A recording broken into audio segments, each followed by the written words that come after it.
Welcome to Tailwinds, the Air and Space Operations Review podcast. I'm Dr. Laura Thurston Goodrow, and we are joined today by Lieutenant Colonel Dan Sanders, PhD, U.S. Space Force. Lieutenant Colonel Sanders is the author of Space Force Culture, a dialogue of competing traditions, in our summer 2022 issue. He currently serves as the Deputy Director of Strategy and Plans for the Assistant Secretary of Defense for Space Policy. Welcome to Tailwinds, Dan. Thanks, Laura. Thanks for having me on. I just really want to commend all the great work that you're doing in the Air University journals. I know it's just a ton of effort, so thanks for everything you do.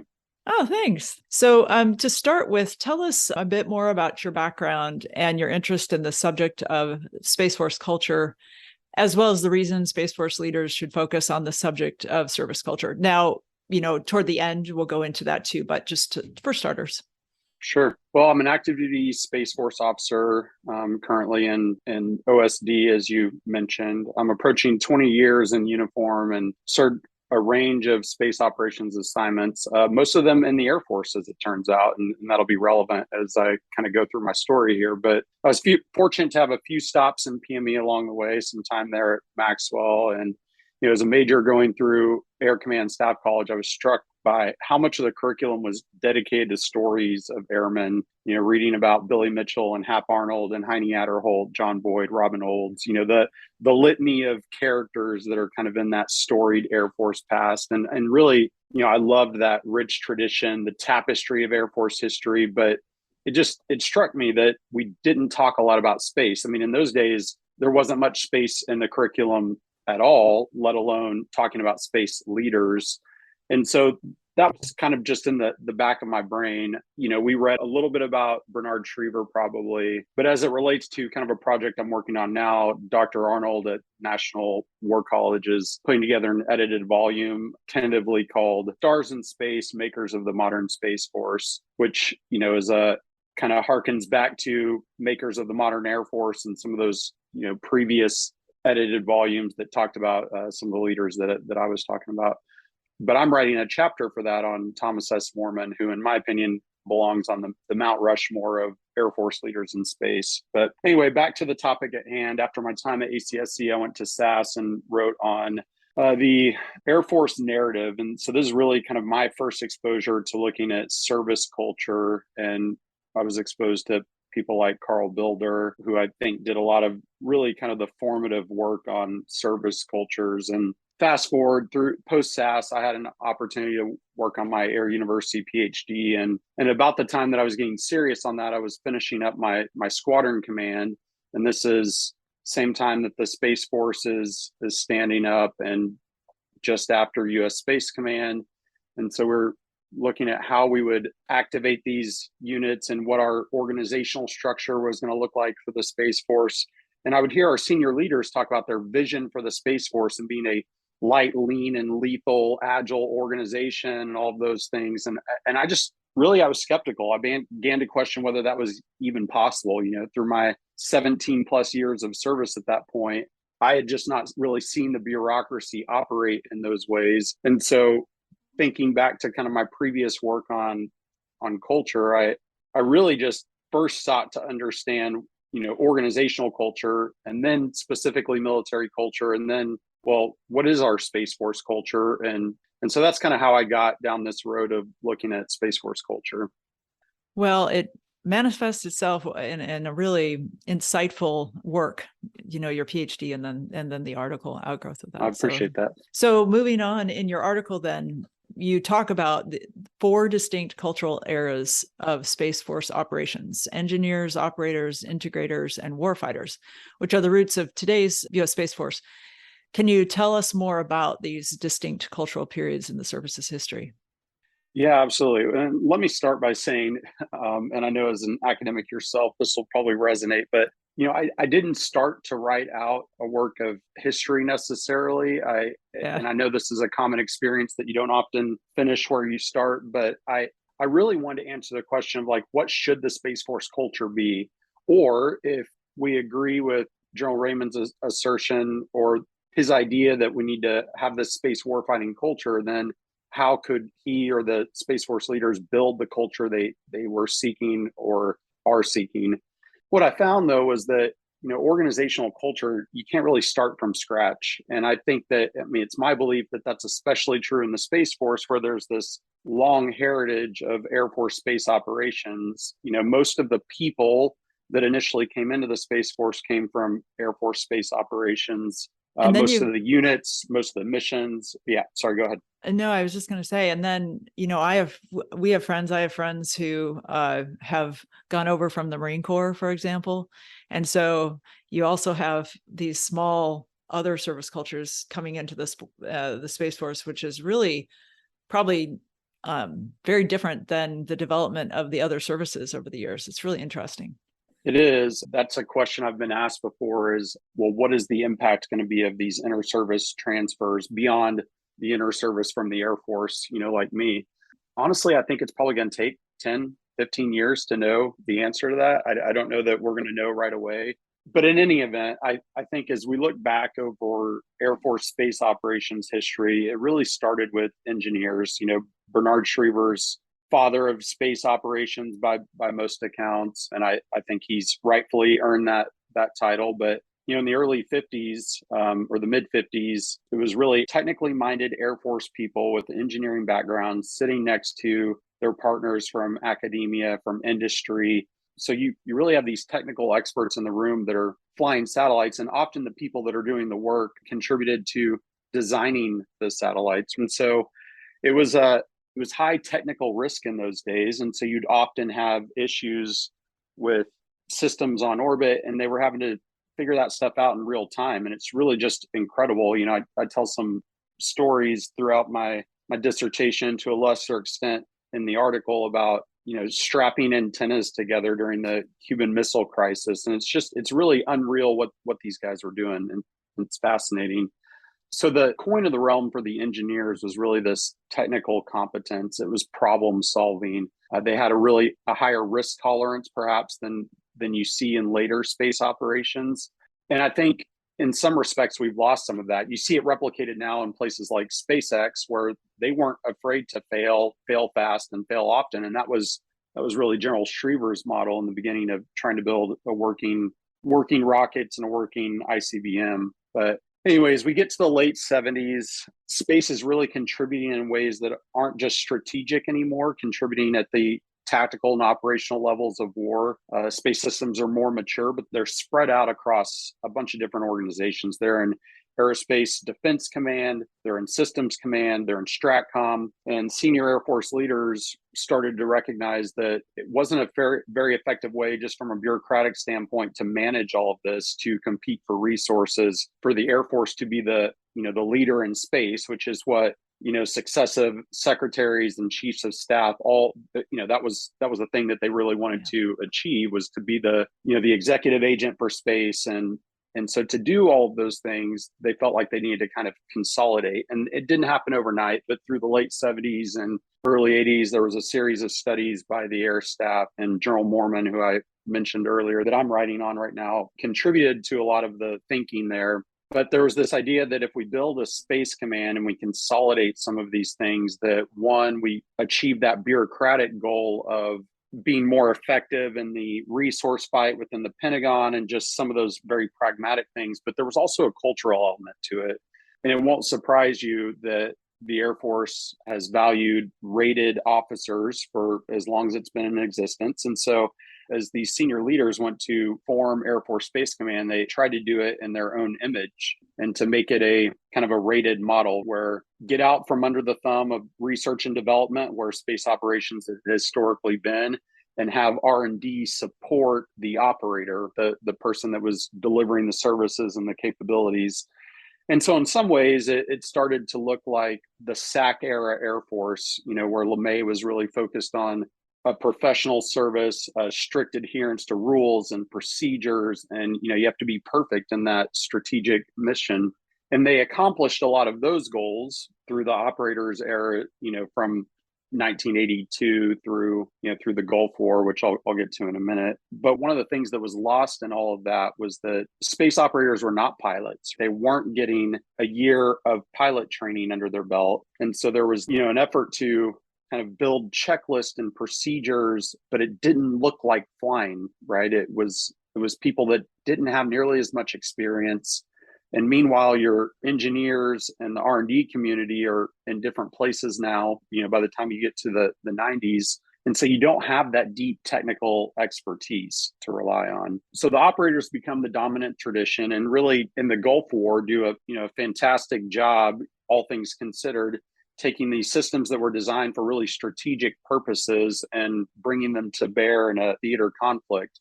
And so post Gulf War, you have General McPeak, the CSAF at the time, and he wants to bring Chuck Horner, his lead warfighter, into Space Command to really figure out how we can better integrate space operations into the fight. And so this is kind of where the integrator period starts. And by the late 90s, you start to see the value of Space Command it's less internally focused, where people are rewarding on how well you've done on a written test or, an evaluation, which was a lot of the focus of the operators, modeled after how people performed in their flying roles and that sort of thing. By the time you get to the integrators, people are focused on really outward, looking out of the command, experiences and exercises, supporting chaos, going to the Air Force Weapons School, all experiences that you can only get outside of Air Force Space Command. So it's an interesting twist. Meanwhile, somewhere in the 90s, we bring in missileers into the command with the intent of bringing someone that had a warfighting mission in, but also kind of had some space cognizance, and the idea that we could make our space operators more warfighty, to use probably a poor turn of phrase there. But what happened was the ICBM operators were actually more rigid, more procedurally focused. And so it ended up having kind of the opposite effect of what was intended. But nevertheless, the integrators do a great job of integrating space forward into theaters. You start having more space officers that are deployed into the various combined air operations centers. You generate a lot of Air Force weapons officers. So by the time you get to Operation Enduring Freedom, Iraqi Freedom, it's seamless. And we get to this point where the American way of war is really dependent on space, whether it's through long haul communications, through precision guided munitions. Everything depends on space in some form or fashion, but that also kind of creates a vulnerability. So in 2007, China tests their direct descent ASAT, and I lived through a lot of this. And so some of this is firsthand experience for me, but I think at the grassroots and really even at the senior level at that point, there was this recognition that we can't just assume that space is this peaceful, benign environment. We're going to have to start preparing for a contested domain. So it took 7 or 8 years until General Hyten, commander of Space Command at the time, has a conversation with Undersecretary Bob Work, who really encouraged him to take on this challenge of space warfighting. And so General Hyten kind of puts that into motion throughout Air Force Space Command. And you see a range of initiatives for training, focusing on the threat, on the adversary. And so this is really the pivot to this warfighting culture. And so what I concluded in the dissertation and in the article is that, this is really it's still aspirational, right? It's like people thinking about air power theory in a way in, 1905 and 1910. And so it's not to say that there is no combat history for the Space Force, but most of it's been from an integration focus and less of a in domain, how to protect and defend our assets and that sort of stuff. So a lot of the thinking that's going on right now is kind of theoretical. So we're trying to build this warfighter culture without the combat history that the Air Force had in 1947, where 2.5 million people had served in the Army Air Forces, and you had tens of thousands of airmen die, and all the contributions to the war in Europe and Africa and the Med and all of that stuff. And so we just don't have that rich combat history, and yet we're trying to build a warfighter culture. And it's just, that's really the tension that I think the service is up against. So Air Force Space Command worked mightily in those intervening years from 2015 to 2019 to communicate to the Department of the Air Force, to the Secretary, to Congress, that we are indeed doing something about this. We recognize it. We're building people that are focused on the threat. We're trying to make better operators, all of that. But then you get to kind of this policy window towards the 2018 and 19, where you have some bipartisan support in Congress. You've got a presidential administration that is really interested and focused on this idea of a Space Force. And so by 2019, you have a Space Command and a Space Force, and the rest, they say, is history. So at the end of the article, of course, we get to the so what, right? The implications and recommendations that you have. So if you could talk about some of the implications of these, you've mentioned that a little bit, policy windows and how the Space Force is kind of in that space where they're warfighters, it's a warfighting domain officially now. And now they've got some doctrine, but they're not warfighters yet, practically speaking, in space. They're coming from other warfighting domains and other warfighting experiences. In the article in particular, as you discuss that, you reference Carl Boulder, and you know his argument that the Air Force mistook the means of the air weapon for the ends of strategy. And you say, if anything, the Space Force is more susceptible to that mistake than was the Air Force. So I'm really curious about kind of teasing out a little bit more about that point you make, but more broadly cover your recommendations. Yeah, absolutely. It's funny that you pull that out, because I wasn't going to go too academic or nerdy in here and cite people. That was the one quote that I wanted to mention in here, though, because I feel strongly that as technologically focused as the Air Force was, the Space Force is more so. So when you think about it, I think what's hard about being a strategic communicator in the Space Force is it's not tangible. You can go to an air show, you can go to a flight line, you can see an aircraft, you can watch how these things perform. And it's something, it's visceral, right? When you see a plane fly over and you can hear a sonic boom or whatever. And it's just hard to make that resonate with space. And so much of what we do is virtual, and it's very highly technical. For everyone in the Space Force, you look at the way the Space Force is constructed to rely on a lot of support services for the Air Force. So you have people that are doing finance and all the other critical mission support functions. But on the Space Force side, everyone's technical to some degree or another, whether it is your acquirers, your operators, your intel people, your cyber folk. It's all just more technical. And so I really think that the Space Force is going to have to fight this urge to focus so much on the technology that we kind of miss the broader ends of the strategy. And so when you talk about kind of the implications of these four traditions that I lay out, I think in the coming years, the engineers, who, by the way, make up almost half of the Space Force officer cadre, there's the potential for them to have more influence perhaps than they did towards the end of space operations tenure in the Air Force, because Space Force budgets are growing. We're buying a lot more capabilities, and we're also trying to figure out what this whole warfighting domain means. What sorts of things do we need? We have to build investments, and the technologies, systems have to be built around a strategy. And I think that if we're not careful, there's this potential for the means of the space weapon to be more important than the ends of the strategy if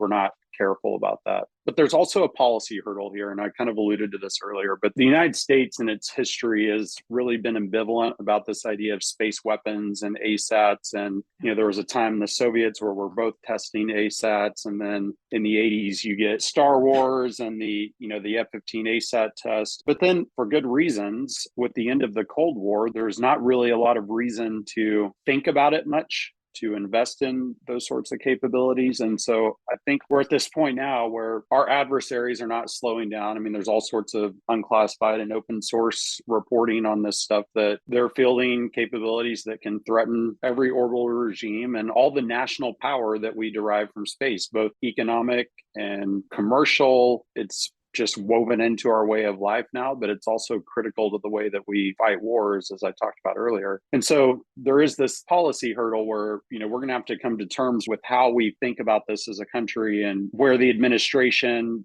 how they want to approach this idea of a space warfighting domain. So back to, kind of the four competing traditions, the generation of senior field grade officers and general officers in the Space Force today have witnessed, in large part, the operators, the integrators, and the warfighters. I mean, I've seen all in my career, and people senior to me certainly have seen all of those. I still think the operator tradition holds a lot of kind of sway. I mean, it's the undercurrent to all the other traditions because it's just kind of the default position. And so I think there's a watch item here that we tend to fall back on the things that we can measure. And the things that we can measure are things like, test scores and evaluation performance, and the things that we value or that we say we value, like being innovative and risk taking and being light, lean, and lethal, and all these things I mentioned earlier, much harder to measure. And so as you're selecting people for opportunities, which lead to promotions, that's a lot of how culture gets embedded in an organization. Well,